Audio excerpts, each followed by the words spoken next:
Although for Vinales, he was fastest this morning in FP2. He was on the second place on the grid and now on course for his first win in the Tissot Sprint. He's done a brilliant job here. He's actually gapping Jorge Martin. He stretched out about a tenth through the second half of this lap. There's Martin though. He's running a little bit hot. That's why he was closing in on Vinales coming into turn 13, because he was running in too hot, just getting a little bit impatient there. And now this has opened the door for Marquez to maybe snatch second.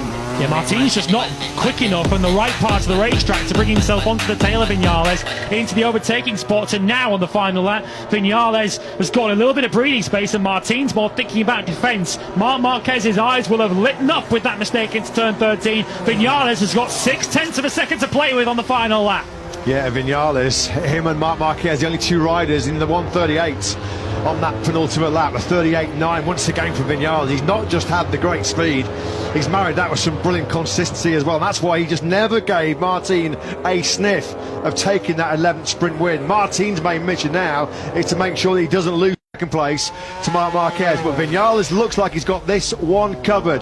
3/4 of a second he is clear. Oh, here he goes. Comes from way that's back. Payback, isn't it? Yeah, picks him up and says thank you very much, Marc Marquez. I think it's all too little too late in terms of the sprint win here, but it will be potentially a first Ducati podium for Marc Marquez. He's now second in this sprint with Vinales clear. Fighting fire with fire. Martin put a pretty aggressive move on Marquez earlier on into 30. Marc says, well, I can take it, but I can certainly give it. So he looks like he's now secured second place. Bagnaia has still got a queue behind him for fourth of Miller, Bastianini and Acosta, but nobody immediately behind Maverick Vinales, who has 3 corners between himself and a first sprint win.